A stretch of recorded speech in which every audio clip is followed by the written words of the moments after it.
अस्सलाम वालेकुम, this is doctor Wasim और मेरे साथ है जोजो। आपको जो मसले हैं जोजो से पूछें। आज के दिन हम बात करने जा रहे हैं स्ट्रेंथ ट्रेनिंग के बारे में और कंपाउंड एक्सरसाइजेस के बारे में। मेरी वीडियोस में आपने अक्सर देखा होगा कि मैं बताता हूँ आपको कि खाली वॉक काफ़ी नहीं है, आप स्ट्रेंथ ट्रेनिंग करें। तो आज की वीडियो में हम आपको बताएंगे कि स्ट्रेंथ ट्रेनिंग कहते किसको है आसान अल्फाज में, और फिर कंपाउंड एक्सरसाइजेस कौन कौन सी होती है। तो जो आज हम डिस्कस करेंगे strength training plus compound exercises. ठीक है। स्ट्रेंथ ट्रेनिंग कहते किसको है आसान अल्फाज में मैं आपको एक्सप्लेन करूंगा ये बात कि हमारे मसल्स कितना लोड बर्दाश्त कर सकते हैं और कितनी देर बर्दाश्त कर सकते हैं। यानी कि एक इंसान जो वज़न ज़्यादा नहीं उठा सकता और ज़रा सा वज़न उठाए और थक जाएगा तो इसका मतलब है कि उसकी स्ट्रेंथ कम है। और स्ट्रेंथ ट्रेनिंग का मकसद ही यही है कि आपके मसल्स को ताकत दे। आहिस्ता आहिस्ता आप पहले लेट्स से जब आप एक्सरसाइज स्टार्ट करते हैं तो 5 केजी वज़न उठाते हैं, फिर Aahista Aahista 10 KG, 15 KG, 20 KG, और साथ साथ आप ज़्यादा देर तक भी उठाने की सलाहियत रखते हो। इससे साबित होगा कि आपके मसल्स मजबूत हो रहे हैं और आप स्ट्रेंथन हो रहे हो, आपके अंदर ताकत आ रही है। कौन सा इंसान है जो ताकतवर होना नहीं चाहेगा? स्ट्रेंथ ट्रेनिंग में हम ज़्यादा मसल ग्रुप को टारगेट करते हैं, जिस तरह बेंच प्रेस हो गया, स्क्वाट्स हो गया, या बारबल हो गया, या शोल्डर प्रेस हो गया। ये एक्सरसाइज, इस एक्सरसाइज में हम ज़्यादा मसल टारगेट करते हैं। ये डायबिटिक पेशेंट के लिए भी अच्छा होता है, और अगर एक बंदा कहते हैं कि मेरा स्ट्रेंथ बहुत लो है और उसको उन्होंने स्ट्रेंथ बनाना है तो उनके लिए भी अच्छा है। इसमें हम ये करते हैं कि हम आहिस्ता आहिस्ता प्रोग्रेसिव ओवरलोड इसमें जाते हैं, थोड़ा सा वेट बढ़ाते हैं, उसके साथ साथ उनका जो स्ट्रेंथ है वो इंक्रीज़ होता है। एक आइसोलेशन होता है और एक स्ट्रेंथ होता है। आइसोलेशन में ये कि कोई एक मसल टारगेट हो, जिस तरह के बाइसेप हो गया। अगर आपने स्ट्रेंथ बनाना है तो आपने फोकस कंपाउंड एक्सरसाइजेस पे करना है, जिसमें ये सब एक्सरसाइजेज आते हैं, और इसमें आपने आहिस्ता आहिस्ता इंक्रीज़ करना है वेट को, प्रोग्रेस ओवरलोड जाना है, जो कि आपके इसके साथ बड़ा अच्छा स्ट्रेंथ भी बनेगा और स्टेमिना वगैरह भी बनेगा। जो बात समझने वाली है कि जैसे जो ने बताया कि स्ट्रेंथ ट्रेनिंग में एक इन्होंने बताया कि आइसोलेशन एक्सरसाइज और एक बताई कंपाउंड एक्सरसाइज। आइसोलेशन से मुराद ये है एक्सरसाइज से कि जैसे बाइसेप कर्ल हो गया, कि आप बाइसेप को, ये देखिए माशाल्लाह कितनी कोई एक मसल ग्रुप, ठीक है, इस एक मसल को आप टारगेट कर रहे हैं। और कंपाउंड एक्सरसाइजेज में स्क्वाट्स हो गए, स्क्वाट्स करके दिखाएं। अब इसमें आप देखें कि 2 जॉइंट्स पे मतलब मूवमेंट हो रही है, ठीक है, नी जॉइंट, हिप जॉइंट पे क्वाड्रिसेप मसल टारगेट हो रहा है, ग्लूट्स मसल टारगेट हो रहे हैं, और साथ साथ जब आपने बार रखा होता है तो आपके काफ पे भी जोर जा रहा होता है, काफ्स पे भी।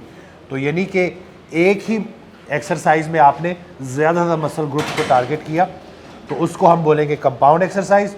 और अगर आपने सिर्फ एक बाइसेप की ट्रेनिंग कर रहे हैं आप, तो उसको हम बोलेंगे आइसोलेशन, जो सिर्फ एक मसल को टारगेट करके आप ट्रेनिंग कर रहे होते हो। तो ये है फ़र्क आइसोलेशन और कंपाउंड एक्सरसाइजेस का। इससे पहले आप सुनते थे मेरी बातें करते हुए कि स्ट्रेंथ ट्रेनिंग करें, कंपाउंड एक्सरसाइजेस, तो अक्सर लोग को समझ नहीं लगती थी कि मैं क्या बात कर रहा हूँ। तो आज के बाद इंशाल्लाह आपको समझ लग गई होगी कि ये स्ट्रेंथ ट्रेनिंग क्या है और उसमें जो आइसोलेशन और कंपाउंड एक्सरसाइज में फ़र्क क्या है। और एक और बात कि स्ट्रेंथ ट्रेनिंग जो है ना, वो फैट लॉस में बड़ा काम करता है और मसल गेनिंग में भी बड़ा अच्छा काम करता है, क्योंकि इसमें हम ज़्यादा मसल ग्रुप को टारगेट करते हैं, तो आपका रिजल्ट जल्दी आता है। तो आप चेक करें कि एक तरफ से मसल मजबूत हो रहे हैं, दूसरी तरफ से चर्बी जल रही है, तो और क्या चाहिए। इसीलिए स्ट्रेंथ ट्रेनिंग ज़रूरी है। बहुत सारे लोग जो खाली वॉक करते हैं तो ये अधूरी एक्सरसाइज है। कार्डियो अपनी जगह पे, स्ट्रेंथ ट्रेनिंग अपनी जगह पे, बल्कि स्ट्रेंथ ट्रेनिंग के ज़्यादा फ़ायदे हैं। फैट लॉस को देखें, स्ट्रेंथनिंग करने को देखें, अपने आप को स्ट्रेंथन करने को, कि आप कितने मजबूत हैं, कितना फ़ैट आपका बर्न होगा। तो ये सारी की सारी चीज़ें डिपेंड करती है आपके स्ट्रेंथ ट्रेनिंग के वर्कआउट के ऊपर कि वो कितना अच्छा है। तो मैं अभी आपके लिए लाया हूँ अपनी 4 पसंदीदा कंपाउंड एक्सरसाइजेज। सबसे पहली है बेंच प्रेस। तो अभी जो जल्दी बताएंगे आपको कि बेंच प्रेस करने से पहले किन चीज़ों का ख्याल करना है और बेंच प्रेस करते हुए किन चीज़ों का ख्याल करना है। ओवर टू यू जो बताएं। बेंच प्रेस में आपने सबसे पहले ख्याल रखना, आपने सिटअप एंड पोस्चर का, ताकि आपके मसल सही एक्टिवेट हो, मतलब कोई गलत जोर ना पड़े, शोल्डर पे ना पड़े। हमने टारगेट करना है पूरे चेस्ट को। उसको किस तरह टारगेट करेंगे, क्या उसका सिटअप एंड पोस्चर होगा, वो मैं आपको बताता हूँ जल्दी। सबसे पहले आपने यूँ लेटना है, पाँव ज़मीन पे रखने हैं और थोड़ा सा बैक में आर्च स्केपुला को रिट्रैक्ट करना है, ठीक है। फिर आपने हमेशा इस तरह लेटना कि आपका बार आपके आंखों के ऊपर हो। फिर आपने 90 एंगल के हिसाब से ग्रिप बनाने, और ग्रिप आपका अंडर टर्म ये होगा, इस तरह नहीं, ये थोड़ा खतरनाक होता है। ये आपका ग्रिप होगा, यहाँ से आपने अप करना है, नीचे कंट्रोल के साथ स्टर्नम पे लेके आना है, यहाँ पर इनहेल करना है, ऊपर जाके एक्सहेल करना है, फिर कंट्रोल के साथ ऊपर जाके एक्सहेल करना है। इस तरह आपने कोई 3-4 सेट करने, 8 से 10 रिपीटिशन के बीच में। और इसमें एक चीज़ जो है कि ये जो एक्सरसाइज है ना, इसमें ज़्यादा फोकस तो हमने चेस्ट को ही करने, क्योंकि ये चेस्ट की एक्सरसाइज है, लेकिन इसके साथ साथ आप देखें कि इसको हम कंपाउंड इसलिए कहते हैं कि इसमें ना सिर्फ चेस्ट इन्वॉल्व हो रही होती है, बल्कि आपके ट्राइसेप और आपके जो है शोल्डर के ऊपर भी ना डेल्टॉइड जो मसल है उसके ऊपर भी जोर आ रहा होता है। तो आप इस एक एक्सरसाइज से सही तरीके से काफ़ी सारे मसल्स को टारगेट कर सकते हैं, और ये आपकी अपर बॉडी स्ट्रेंथ बनाने के लिए ना बड़ी ज़बरदस्त और एक्सरसाइज इसमें है। ज़्यादा मसल फाइबर एक्टिवेट होते हैं। और ये बिल्कुल maximum number of muscle fibre जो रिक्रूट होते हैं ना, वो chest इस में एक्सरसाइज में होते हैं। ज़बरदस्त। अब आ जाते हैं दूसरी एक्सरसाइज की तरफ, ये है पुलअप्स। हमने करने हैं पुलअप्स, और चूंकि आज की जो वीडियो का मकसद है वो कंपाउंड एक्सरसाइज बताना है, तो हम इन 4 एक्सरसाइज में कोशिश करेंगे कि जिस्म के सारे बड़े मसल्स टारगेट हो जाए। तो पुलअप्स है, जो बताए पुलअप्स में किन चीज़ों का ख्याल रखना है। पुलअप्स में आपने हाथ शोल्डर से थोड़े बाहर रखने हैं, ठीक है, है। और ग्रिप आपका ये होगा। फिर आपने उसके बाद कंट्रोल के साथ सर ऊपर करके स्कैपुला को रिट्रैक्ट करके ऊपर जाना है, फिर कंट्रोल के साथ नीचे आना है, स्कैपुला को रिट्रैक्ट करना है, ठीक है, यूं जस्ट अप, मतलब कोई झटके नहीं मारने। शोल्डर पे ज्यादा जोर नीचे डालना चाहिए, जोर सारा बैक पे डालना चाहिए। जो अगर कोई ये नहीं कर सकता तो फिर तो उसके लिए आसान तरीका है, वो या इन्वर्टेड रोज कर ले, और या कोई रेजिस्टेंट बैंड या बेंच के साथ असिस्टेड पुलअप्स कर ले, जिस तरह कि मैं भी आपको दिखाता हूँ। ये इस तरह डाल दिया, इसमें खुद को यूँ सपोर्ट करना है, और उसके साथ फिर आपने ये हो गया जी। जो रेसिस बैंड है ये आपको सपोर्ट दे रहा होगा।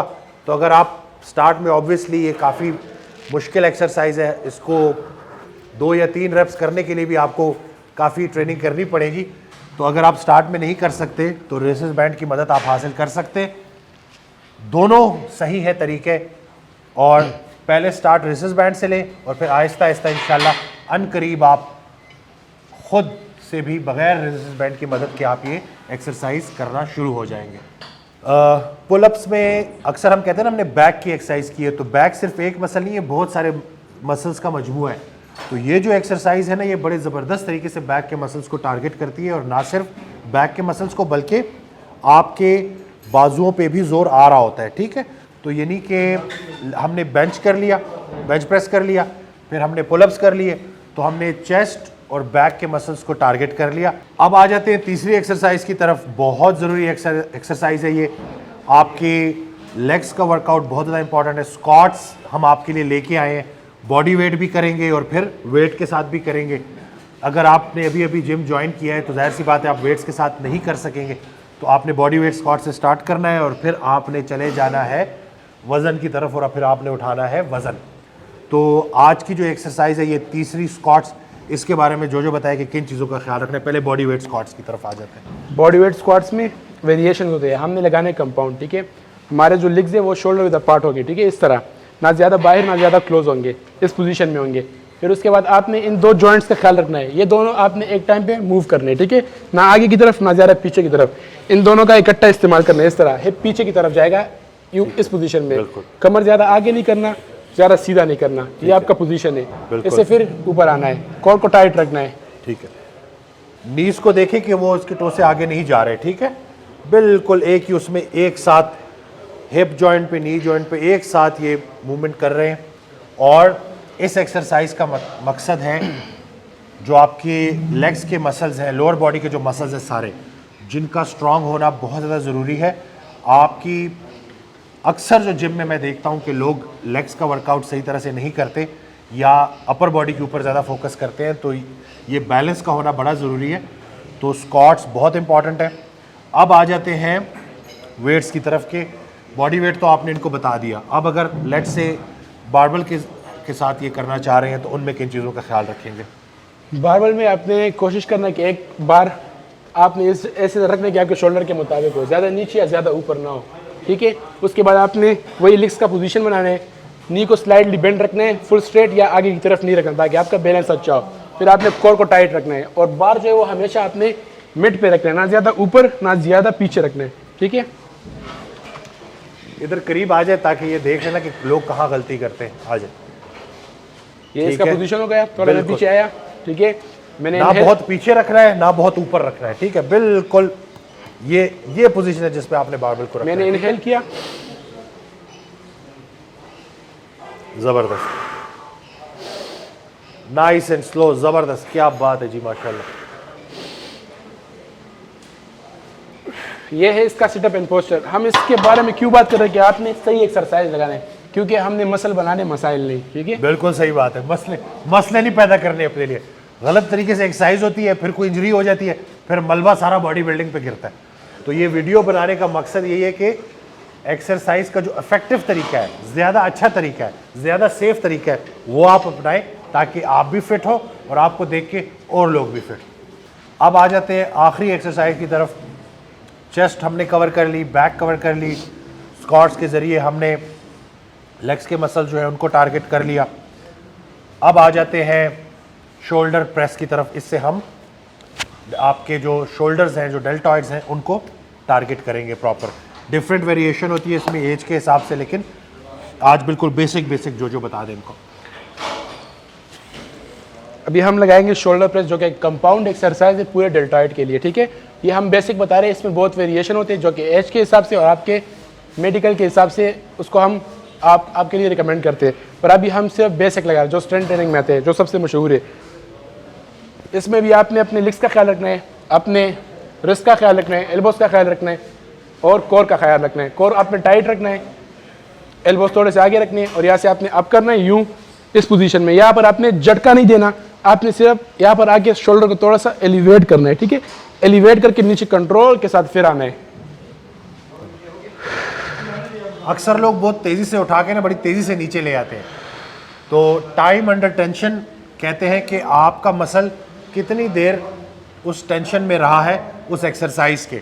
तो जितना आप स्लो करेंगे उतने ज़्यादा देर जो है आपका जो मसल्स हैं वो काम करेंगे और उतनी ही एक्सरसाइज इफेक्टिव हो जाएगी। 8 से 10 रेप्स, 4 सेट्स, यहाँ से स्टार्ट लें, लाइटेस्ट पॉसिबल वेट से स्टार्ट लें, मसल कैपेसिटी जितनी है उस हिसाब से ट्रेनिंग करें और आहिस्ता आहिस्ता जैसे जैसे स्ट्रेंथ बिल्ड होती जाएगी, आहिस्ता आहिस्ता आप वज़न बढ़ाते जाएंगे, वज़न ऐड करते जाएंगे, तो मसल आपका मजबूत भी होता जाएगा और जानदार भी होता जाएगा, थकेगा भी नहीं। तो ये आज की जो वीडियो थी ये आप लोगों के लिए थी कि आपको पता चले स्ट्रेंथ ट्रेनिंग किसको कहते हैं और कंपाउंड एक्सरसाइजेस कौन कौन सी होती हैं। तो ये थी हमारी 4 पसंदीदा कंपाउंड एक्सरसाइजेस। अगली वीडियो में फिर हम आएंगे कुछ मज़ीद एक्सरसाइजेस लेके। चैनल को सब्सक्राइब करना ना भूलिएगा, हमें दुआओं में याद रखिएगा, अपना बहुत ख्याल रखिएगा। अल्लाह हाफ़िज़।